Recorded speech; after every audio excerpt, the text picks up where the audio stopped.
देखिए, व्यक्ति की दो वृत्तियां होती हैं, एक बहिर्मुखी और एक अंतर्मुखी। बहिर्मुखी क्या व्यक्ति जब पीड़ित होता है, चिंतित होता है, किसी भी अवसाद से ग्रसित होता है, तो वो बाहर भागता है, संसार की ओर भागेगा, अपने इष्ट मित्रों की ओर भागेगा और चाहेगा कि कोई हो जिससे वो अपने कष्ट बता सके और कहीं न कहीं से कोई उसको समाधान प्राप्त हो। तो बहिर्मुखी वृत्ति का व्यक्ति अपनी समस्याओं का समाधान बाहर से ढूंढता है, जगत से ढूंढता है। वहीं अंतर्मुखी वृत्ति का व्यक्ति जब दुखी होगा, जब कष्ट में होगा, तो वो एकांत चाहता है। एकांत में जाकर के अपने मन में ही उतर करके मंथन मनन करता है, अपने अंदर आत्म केंद्रित होकर के स्वयं मंथन मनन करके अपनी पीड़ाओं का, अपने कष्ट का समाधान खोजने में प्रयत्नशील रहता है। तो पंडित जी महाराज उस वन में बैठ करके अपनी चिंताओं पर विचार कर रहे हैं और विचार करते करते इतना दुखी हो गए कि बिलख बिलख करके रोने लगे। दैव योग से वहीं समीप से एक संत भगवान नाम संकीर्तन में रत अपने मार्ग पर चलते चले जा रहे हैं। जैसे ही वो संत ब्राह्मण के पास से गुजरे, उनके कानों में ब्राह्मण के रोने की धुनी सुनाई। संत ठिठक करके खड़े हो गए, अरे कौन है? इस मध्याह्न बेला में सघन मन में कौन बैठ करके रो रहा है? जाने किस कष्ट में पड़ा हुआ है। संत का हृदय मक्खन के समान बताया गया है। संत हृदय नवनीत समान। संत का हृदय मक्खन के समान कोमल बताया गया है, पर मेरा विचार यह है कि ये उपमा सही नहीं है। संत का हृदय मक्खन से भी ज्यादा कोमल है। क्यों? क्योंकि जहां मक्खन अग्नि के ताप को देख करके द्रवीभूत होता है, पिघलता है, वहीं संत का हृदय दूसरों के ताप संताप से ही पिघल जाता है। तो ज्यादा कोमल कौन हुआ? संत का हृदय। तो विप्र के रोने का स्वर जब उन संत के कानों में पड़ा तो विचार करने लगे, जाने कौन बैठा इस वन में रो रहा है, पता नहीं किस कष्ट में। मन में विचार आया, अरे रो रहा है, रोने दो, अपने से क्या मतलब? अपने राम तो चल रहे हैं, राम नाम करते हुए तो दुनिया है। ये संसारी प्राणी माया मोह में फंसकर रिश्ते नातों में पड़कर के कभी रोते हैं, कभी हंसते हैं, कभी चकित होते हैं, कभी दुखी होते हैं। ये संसारियों के लिए उचित है, ये तो उनके ही रंग ढंग हैं। अपन ठहरे वैरागी संत, हमें इससे क्या मतलब? कोई रो रहा है, रोने दो, अपने मार्ग पर आगे चलना चाहिए हमको। किंतु अगले ही क्षण संत के मन में एक बात और उठी, ये भी तो हो सकता है कोई भगवत साधक भगवत प्राप्ति के लिए विलाप कर रहा हो, रो रहा हो। और यदि कोई साधक भगवत प्राप्ति के लिए विलाप कर रहा है और उसके रोने की आवाज मेरे कानों में पड़ भी चुकी है, और ऐसे में सुनकर के भी अनसुना करके यदि मैं आगे बढ़ जाता हूं, तो मुझे भी पाप का भागीदार होना पड़ेगा। उचित तो ये है कि यदि कोई साधक भगवत भक्त भगवत प्राप्ति के लिए रो रहा है तो चल करके उसका यथासंभव मार्गदर्शन किया जाए। संत के हृदय में ये बात आई और तत्क्षण ही संत ब्राह्मण के रोने की ध्वनि का अनुसरण करते हुए ब्राह्मण के समक्ष प्रस्तुत हो गए। जाकर के देखा तो ब्राह्मण वेश में एक व्यक्ति एक पेड़ के नीचे बैठ करके अत्यंत विलाप करने में मग्न है। संत ने पूछ लिया, कथम रोदसी विप्रत्वम काते चिंता बलीयसी वदत्वम सत्वरम मह्यम स्वस्य दुःखस्य कारणम। भो विप्र कथम रोदसी स्वस्य दुःखस्य कारणम सत्वरम वद। ऐ विप्र क्यों रो रहे हो? तुम्हारे रोने का कारण क्या है और यथाशीघ्र अपने रोने का कारण मुझे बताओ। जैसे ही ब्राह्मण को संत के शब्द सुनाई पड़े, उठ करके देखा तो एक दिव्य संत उनके सामने खड़े हुए।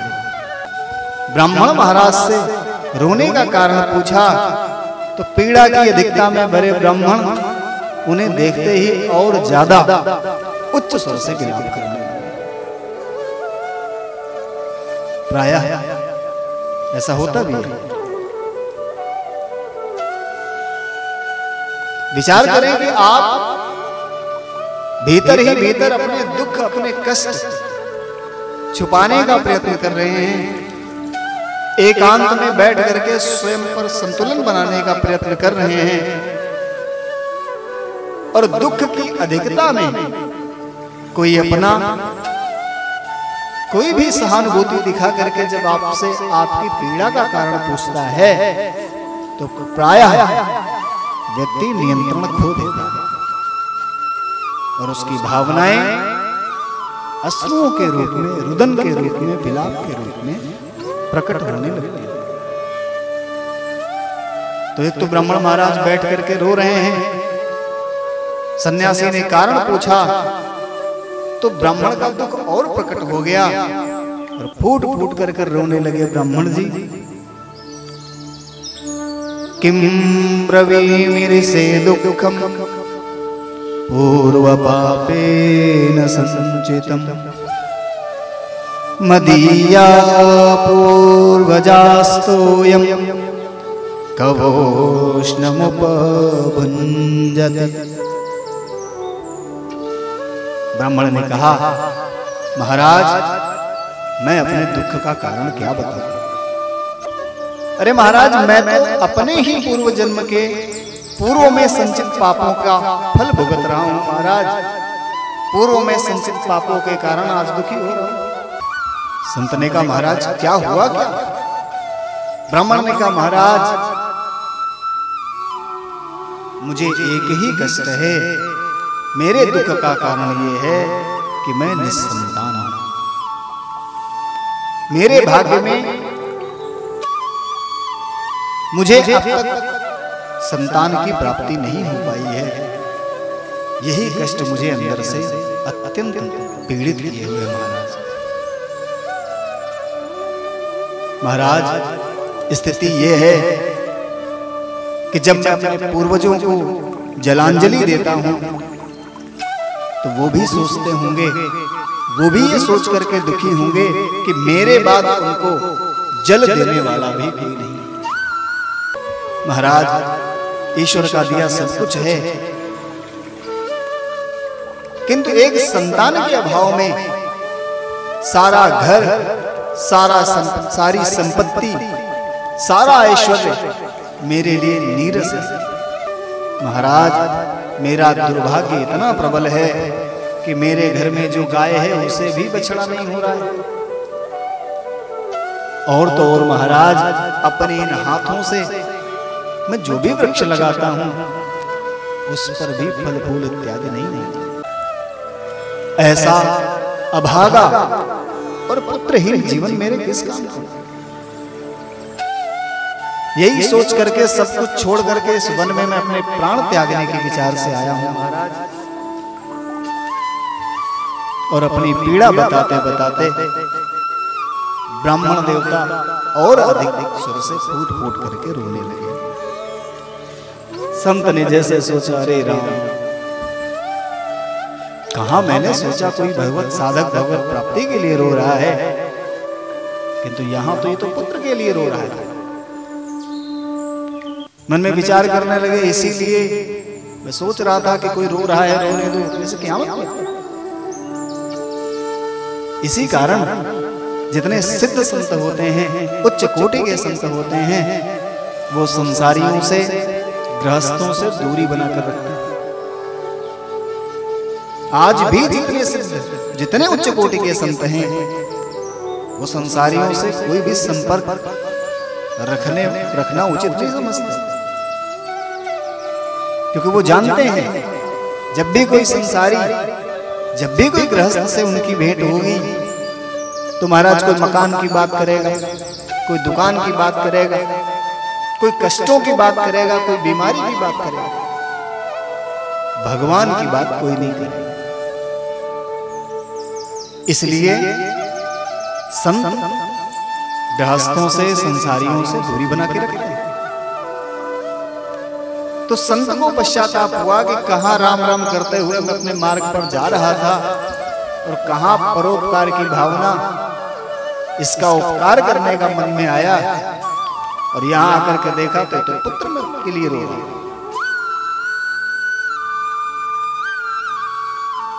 संत ने विचार किया, कोई बात नहीं, अब जब मैं यहां आ ही गया हूं और इसने अपना दुख मुझ पर व्यक्त भी कर दिया है, तो मेरा दायित्व ये बनता है कि यदि मैं कुछ नहीं भी कर सकता हूं तब भी इसे समझा तो सकता हूं। और ऐसा विचार करके वो संत अपने दिव्य ज्ञान से ब्राह्मण देवता को समझाने का प्रयत्न करने लगे।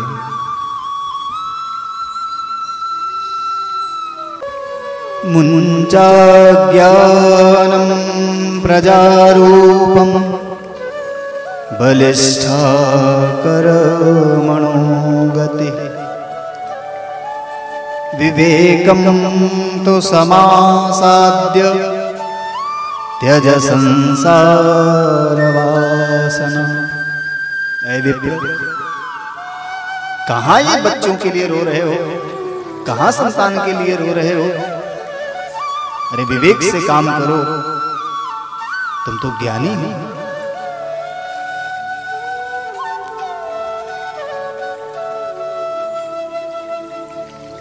क्यों बच्चों के लिए विलाप कर रहे हो? अरे माया मोह को छोड़ दो, पुत्र के लिए रो रहे हो, पर ये विचार करो कि जिनके पुत्र हैं क्या वो सुखी हैं?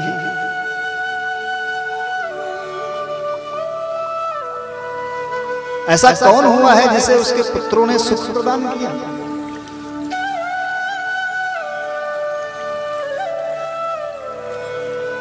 महाराजा सगर के 60,000 पुत्र हुए कहने को, लेकिन उनके किस पुत्र ने महाराजा सगर को सुख प्रदान किया? कपिल मुनि की एक दृष्टि पड़ते ही जल करके भस्म हो गए 60 के 60,000, और उल्टे अब राजा उनकी मुक्ति के लिए प्रयत्न करते घूमे। पीढ़ियां लग गई महाराज, कई पीढ़ियों बाद महाराज भगीरथ हुए, तब जाकर के उनको मुक्ति मिली। तो महाराजा सगर के 60,000 पुत्र थे, उनके किस पुत्र ने उनको सुख दिया? ब्राह्मण महाप्रतापी महाराजा अंग का नाम तो तुमने सुना होगा। वो भी तुम्हारी तरह संतान न होने के कारण अत्यंत पीड़ित थे, अत्यंत दुखी थे। जाने कितने यज्ञ आदि का अनुष्ठान करवाए, तब जाकर के एक पुत्र हुआ और वो भी निकल गया परम कुपुत्र। और इतना कुपुत्र निकला कि उसके आचरणों से दुखी होकर के महाराजा अंग को अपना ही राज्य छोड़ करके वनों में जाकर के छुपना पड़ा। ब्राह्मण ऐसे कितने ही उदाहरण हैं। पुत्र होने से कोई सुखी हो जाएगा इसकी क्या गारंटी? जिनके पुत्र हुए वो कितने सुखी हुए। इसलिए है विप्र, विवेक से काम लो और इन माया मोह जैसी वासनाओं को छोड़ दो। ब्राह्मण ने कहा, महाराज एक तो मैं अत्यंत दुखी हूं, अपने दुख का कारण किसी आशा से आपको बता रहा हूं। यदि आप मेरी कोई सहायता नहीं कर सकते हैं तो मुझे ज्ञान भी देने का प्रयत्न मत करें महाराज, मुझे उपदेश मत दें। मैं भी ब्राह्मण हूं और वेद परायण ब्राह्मण हूं, मुझे भी उपदेश देना आता है महाराज। लेकिन गृहस्थ धर्म में पुत्र की महत्ता कितनी अधिक होती है ये आप जैसे विरक्त साधु संत क्या जाने महाराज। अरे जिस घर में कोई संतान न हो वो कोई घर घर होता है महाराज।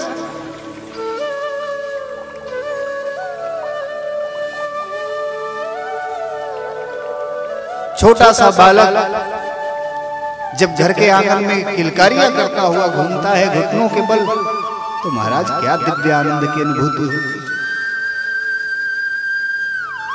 अपने तोतले स्वरों में जो अपने माता पिता को पुकारता है तो उसके तोतले शब्दों को सुन करके मन कितना गदगद हो जाता है महाराज, ये आपको क्या पता। तो महाराज उपदेश मत दें, यदि कुछ कर सकते हैं तो कोई ऐसी युक्ति बताएं जिससे कि मेरे हृदय में जो ये कामना है पुत्र की उसकी पूर्ति हो सके। संत ने कहा, मैं तो इसे समझाने का प्रयत्न कर रहा हूं और ये पहले से ही समझदार बन रहा है और जिद इसकी वही है। संत ने कहा, ब्राह्मण जिद मत करो, शृणु विप्र मया तेद्य प्रारब्धं तु विलोकितम् सप्त जन्मावधि तव पुत्रो नैव च नैव च। ऐ विप्र जिद छोड़ दे। अरे तुम तो इस जन्म के लिए रो रहे हो और मैंने तुम्हारा प्रारब्ध देख लिया है और मुझे ये पता चल गया है कि ये जन्म तो क्या अगले 7 जन्मों तक तुम्हारे भाग्य में पुत्र का सुख नहीं निकलेगा।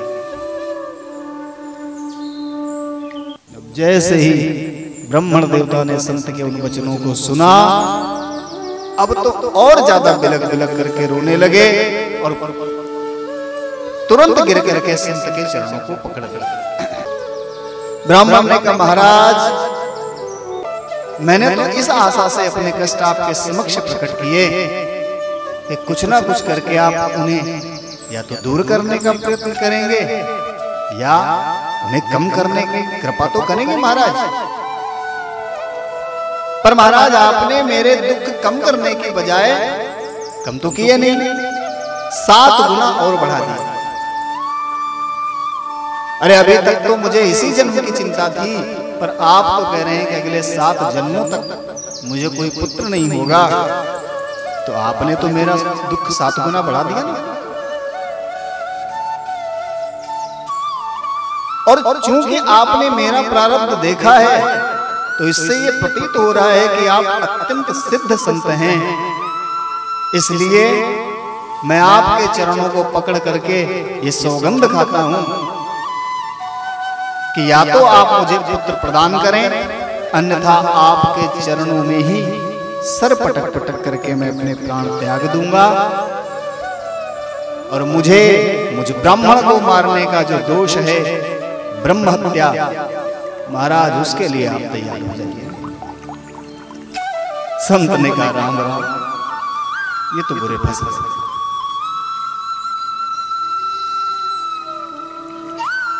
कहां अपने मार्ग में राम राम करते हुए जा रहे थे, कहां इस पर दया करके मैं इसकी सहायता करने के लिए आया, और ये तो मेरे पीछे पड़ गया ब्रह्म हत्या का। ब्रह्म हत्या का दोष तक लगाने के लिए तैयार है। संत ने समझाया, विप्र, जब मैंने तुमसे कह दिया कि तुम्हारे प्रारब्ध में ही पुत्र नहीं है, तो तुम हठ क्यों कर रहे हो? और तुम्हारे हट करने से होगा भी क्या? मैं संत हूं, मैं तुम्हें कहां से पुत्र प्रदान कर सकता हूं? ब्राह्मण ने कहा, महाराज ये मैं कुछ नहीं जानता, पर मुझे इतना पता है कि जो संत प्रारब्ध को देख सकता है, पढ़ सकता है, उसे समझ सकता है, वो प्रारब्ध को बदल भी सकता है। क्योंकि मैं भी सत्संगी हूं और मुझे ये भली भांति ज्ञान है कि संत की कृपा भगवंत की कृपा से भी उत्तम होती है। संत यदि किसी के ऊपर कृपा कर दें तो उसके प्रारब्ध भी बदलने में विलंब थोड़ी लगता है। तो महाराज, न मुझे आपका ज्ञान चाहिए, न आपका आश्वासन चाहिए, मुझे तो सिर्फ पुत्र चाहिए। और महाराज, या तो मुझे पुत्र दो अथवा मैं प्राण त्याग दूं, और आप ब्रह्म हत्या के लिए तैयार हो।